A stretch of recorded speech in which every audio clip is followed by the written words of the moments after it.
Barefoot shoes breaking the bank? Yeah, we've heard the rumblings in the comments section, so we're flipping the script. Over the next 5 minutes, get ready to meet 20 unisex barefoot shoes that won't have you selling your grandma's gold. We're talking prices that range from an acceptable $99 all the way down to a feel-good $27. But hold your horses. If you stick around to the end, I'll reveal a secret formula to assess the true value of a pair of shoes. Anyway, let's roll.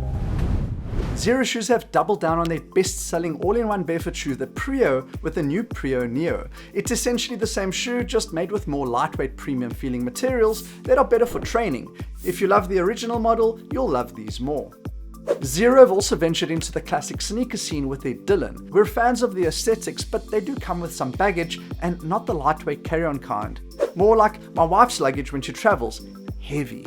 They're also a little tight in the front, like economy class for your toes. We'll be keeping an eye out for Dylan too before we get on board. On the flip side, Fieldground's drop top mesh is like upgrading your toes to business class. But the real standout? The soles. They're so lightweight and packed with sensory feedback, it's like your feet are reading Braille off the ground. Next, the 5-finger KSO. They're like the shoe equivalent of a mullet. Business in the front, party in the toes.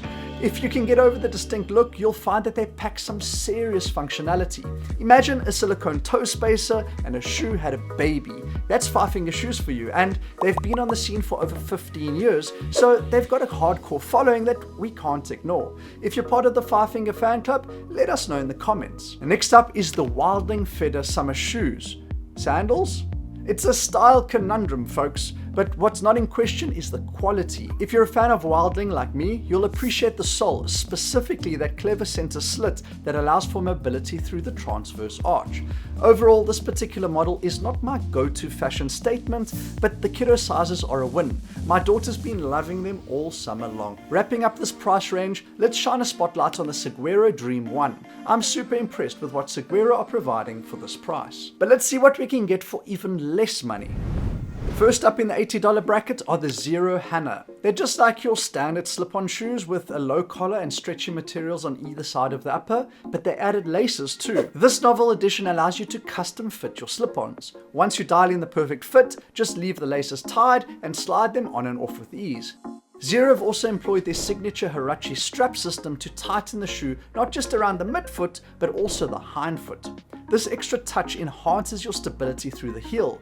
Top that off with a breathable hemp upper and a water-resistant finish, and you've got an exceptionally well-rounded shoe. Zero's bestseller, the Prio, is also in the running in this price tier. Imagine them as the Swiss Army knife of your shoe rack, but without those confusing little scissors. They're smart enough to pair with jeans, yet rugged enough for a trail run. Planning a nighttime jog? Its reflective Hirachi strap turns you into a lighthouse on legs. Just a word to the wise, if your toes are accustomed to the sprawling mansions of roomier barefoot shoes, Zero's digs might feel more like a cozy 2-bedroom. But if you are in need of a 5-bedroom, then the everyday cotton canvas from Origo is your match without the exorbitant realtor fees. The sophisticated yet sporty look allows Origos to play the chameleon card like a pro, effortlessly adapting from casual to formal. In fact, the kind of shoe shape shifting we're seeing here will pop up again in our value for money equation segment later in the video. Stay tuned. Rounding up this price bracket, we have the 4-stepper Seguero's do-it-all shoes. They're practically rivals to the Zero Prios, which hold a slight edge in sole grip, reflective details, and the Hirachi strap support. However, the Segueros counter punch with a more wallet-friendly price and a roomier toe box. It's stiff competition between these two contenders. You can find all the shoes we cover in this video along with discount codes where available through the blog post link in the description, or snap a photo of this QR code with your phone. We'll keep updating the list with new models as we discover them. Kicking off this new price bracket, we have the double feature from Segueros, the Wish 1 and 4. First in the spotlight is the Wish 1, a sleek under-the-radar design that steers clear of the clownfoot look. In the barefoot shoe world, where some designs could land your gig at the circus, these will be welcomed by many. Now shifting gears to the Wish 4, they are a no-nonsense training and trail-friendly shoe. No bells, no whistles, they just get the job done. Wrapping up this price range, we have the Freestyle by Splay. They're essentially the Vans of the barefoot world. I used to be a Vans enthusiast before going barefoot, so discovering these was like running into an old pal. I'm impressed. And the best part, they're available in kid sizes too, so the whole family can rock these beefed up Vans lookalikes.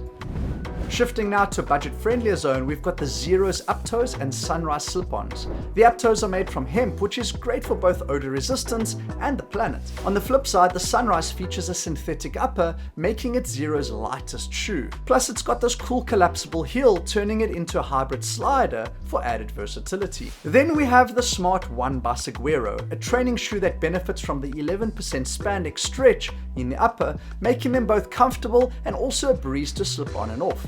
A solid MVP for any workout session. Heading into our second to last category, let's kick things off with the W85 by Witten. My wife took these out for a spin and bagged 2 compliments in one day. What's amazing about these shoes is that they don't scream, "I'm only $50." The quality of the stretch in its upper is top notch, and comfort wise, they're up there with more expensive brands. This pair can easily become like your favorite playlist, always on repeat. Rounding out this category, we've got the Vitality 3 and Dive 3 from Seguero. Yeah, they've got a bit of a water shoe look which might not float your boat, but trust me, they're uber comfortable thanks to the stretchy uppers, roomy toe boxes, and their authentic barefoot feeling soles. I've personally road tested both models for running and gym workouts. They're a top pick for those scenarios and are likely to be my go-to recommendation for anyone in search of a starter pair for general fitness training. And now for the final model. Drumroll, please. Coming in at only $27, we've got the undisputed, budget-friendly barefoot shoe of the world, Bare Socks. Okay, so they're not exactly shoes per se, but Bare Socks has taken the best features of socks and shoes, blended them into a beautiful foot smoothie, and voila, extra flexible foot-shaped foot coverings that inch you even closer to the full barefoot experience. From the beach to the gym, their versatility, packability, and affordability make having a pair in your bag a total possibility. Well, before you make up your mind, here's the deal. You might find shoes north of $100 that actually offer better value for money than the options we just went through. Sounds contradictory. It's not. We've got a formula to help you put a true value tag on a pair of shoes. So here's how the equation breaks down. First variable in our formula is durability. Want to really grasp the true objective cost of a pair of shoes? Simple math. Divide the number of days you've worn them by the price you paid. Let's say you shelled out $100 and wore them for 100 days. That's $1 per wear. Now, if another pair cost you $150 but lasted, say, 300 days, the cost comes down to 50 cents per wear. So in the grand scheme of things, the pricier pair ends up being cheaper by the day since they've got triple the lifespan. Now, don't get me wrong, I'm not saying that expensive always equals durability. What I am saying is that the real cost of a pair of shoes depends on how much mileage you can get out of them. Next in our equation is multifunctionality. Let's say you buy a pair of specialized hiking boots, but you only casually hit the trail once or twice a year. Unless those boots can literally walk you up the mountain, they're not going to easily justify the hefty price you paid for them. Now, imagine you opt for a trail shoe instead, one that's grippy on all terrains, water repellent, light enough for a run, gym ready, and even pairs well with jeans. You've essentially got the Swiss Army knife of shoes, able to step in for a whole range of other footwear. While it might not be a master of any one domain, it's a jack of all trades. So if it's value you're chasing, versatility should be a priority when picking a pair. The final slice to this value pie is personal satisfaction. This is a combination of fit, comfort, aesthetics, and whatever intangible attraction draws you to the brand. It could be the social status the shoe grants you, or perhaps how the brand's eco-friendly practices align with your own values. Whatever it is, this factor often wields the most influence when it comes to whipping out your card. Take the iPhone versus Android debate as a prime example. Objectively speaking, there are Android phones out there that rival or even surpass the iPhone in various aspects, and often for a lower price tag. Yet countless people, including my beautiful wife, are Apple devotees. Despite my successful attempts to prove my Samsung Galaxy is objectively superior in many ways and more cost effective, she happily pays a premium for her iPhone for a myriad of her own reasons. I won't call her wrong. Let's chalk it up to the personal satisfaction component of the value equation, for the sake of marital bliss, of course. Now, just like in the tech world, the barefoot shoe industry is heating up, and it's a win-win for us as consumers. Take Seguero's Dream 3, for instance. These shoes are going toe-to-toe, pun intended, with Vivo's Ruth 3s, and they come in at a fraction of the cost. This type of competition is golden. It breaks down monopolies and spurs innovation. Case in point, Vivo's new lineup, the Motus. One of the best training shoes I've ever slipped my feet into.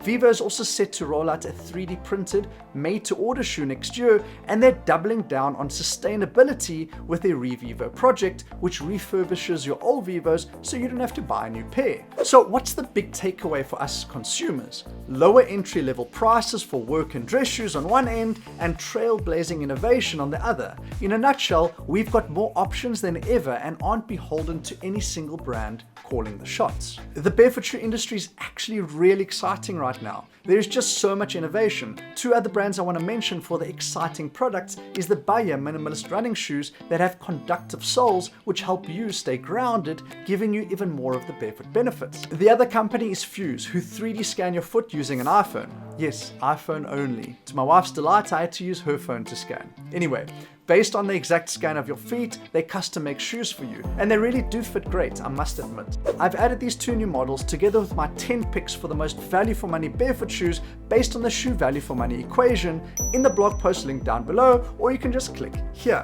If you want to watch another video from us, then check this one out. See you there.